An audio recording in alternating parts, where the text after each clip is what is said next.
Selamat sore Enci dan teman-teman.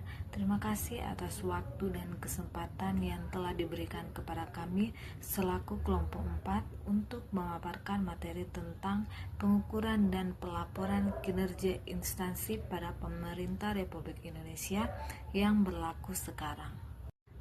Namun sebelum itu saya akan memperkenalkan anggota kelompok kami.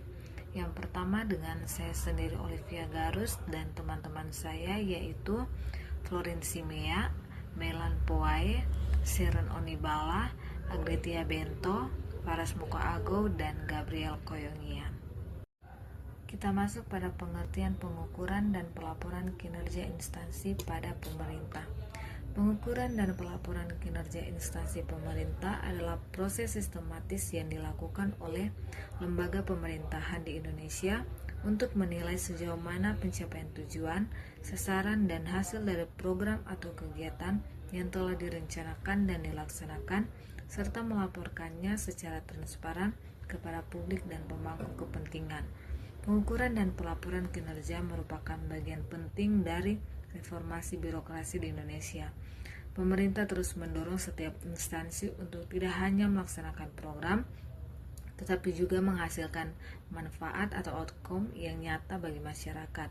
Untuk itu, pemerintah membangun sistem yang disebut SAKIP atau Sistem Akuntabilitas Kinerja Instansi Pemerintah sebagai dasar pengukuran dan pelaporan kinerja saat ini.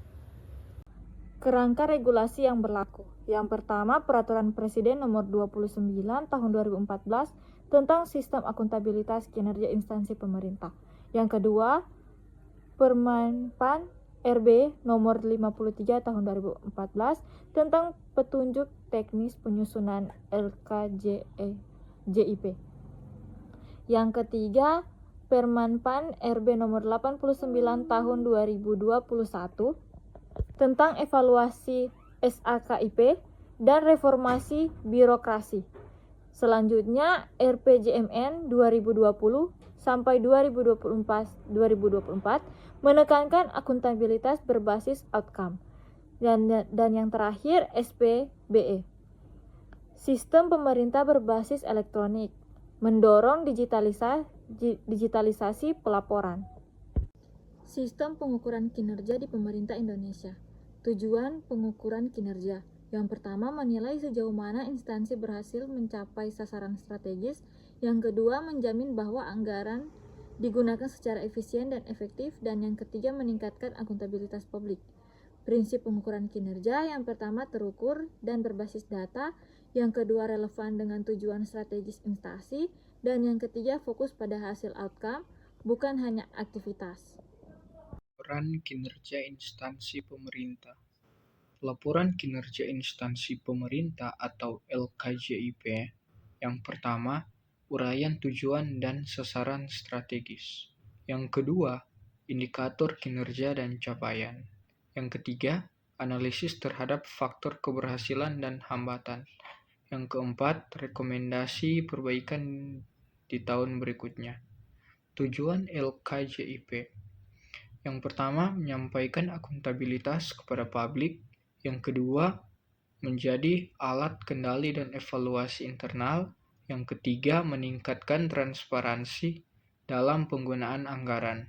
Yang keempat, mendorong peningkatan kinerja berkelanjutan. Proses penyusunan. Setiap unit kerja menginput capaian kinerja ke sistem. Yang kedua, kompilasi oleh unit perencana. Yang ketiga, disusun menjadi laporan naratif dan kuantitatif.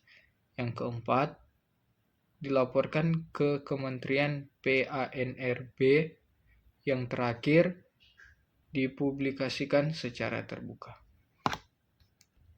Selanjutnya kita masuk pada praktik terkini di pemerintah Indonesia tahun 2023 sampai 2025. Pemerintah Indonesia terus memperbarui sistem manajemen kinerja dengan prinsip yang pertama, outcome oriented, di mana fokus pada manfaat bagi masyarakat. Yang kedua, digitalisasi, di mana implementasi SAKIP dan SPBE. Yang ketiga, integrasi perencanaan, penganggaran, dan pelaporan. Yang keempat, peningkatan kapasitas SDM ASN. Beberapa instansi pemerintah yang sukses menjalankan sistem ini antara lain, yang pertama Kementerian Keuangan, yang kedua Kota Banyuwangi, yang ketiga Pemprov DKI Jakarta, yang keempat Kabupaten Sumedang dengan dashboard open data publik. Inovasi 2023 sampai 2025, Sakip Reborn dan Outcome Based Government.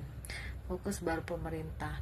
Yang pertama, pelaporan kinerja harus menunjukkan manfaat nyata, bukan hanya laporan kegiatan. Yang kedua, logika intervensi digunakan untuk menyusun program agar terukur. Dan yang ketiga, SPBI dan digitalisasi mempercepat pelaporan berbasis bukti nyata. Selanjutnya, implementasi nyata, yaitu Kemenkom melaporkan efisiensi belanja dan dampaknya pada kesejahteraan, dan Kemenkes mengukur outcome bukan hanya jumlah pelayanan, tapi juga tingkat kesembuhan pasien. Baik, kita masuk pada evaluasi kinerja oleh pemerintah pusat. Evaluasi LKJIP dilakukan oleh Kementerian PAN-RB dengan menggunakan instrumen penilaian yang terdiri dari kualitas perencanaan kinerja, kesesuaian indikator dengan tujuan, tingkat pencapaian indikator, validitas dan keandalan data, serta ketertarikan antara kinerja dan penganggaran. Baik, kita masuk pada tantangan dan solusi, di mana ada beberapa tantangan seperti fokus hanya pada serapan anggaran, ketidaksesuaian antara anggaran dan kinerja, berkurangnya pemahaman ASN, serta pelaporan lambat dan tidak terdigitalisasi. Untuk solusi, ada beberapa solusi seperti penyusunan indikator outcome berbasis logika intervensi, integrasi perencanaan dan penganggaran berbasis kinerja, pelatihan, bimbingan, serta mentoring, serta implementasi Sakip, SPBE, dashboard kinerja. Baik, kita masuk pada kesimpulan.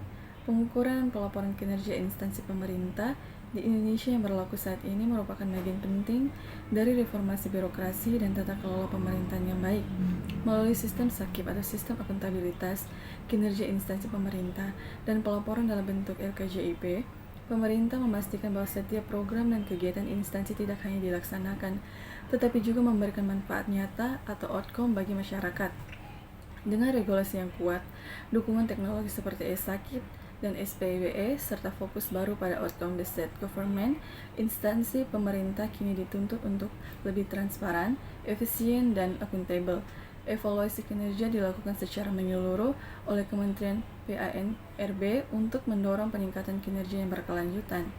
Namun demikian, tantangan seperti kurangnya pemahaman ASN, fokus yang masih pada serapan anggaran, dan pelaporan yang belum sepenuhnya digital masih perlu diatasi dengan pelatihan, integrasi sistem, dan penguatan logika intervensi. Keseluruhan sistem ini merupakan komitmen nyata pemerintah untuk membangun birokrasi yang profesional, responsif, dan berorientasi pada hasil demi pelayanan publik yang lebih baik.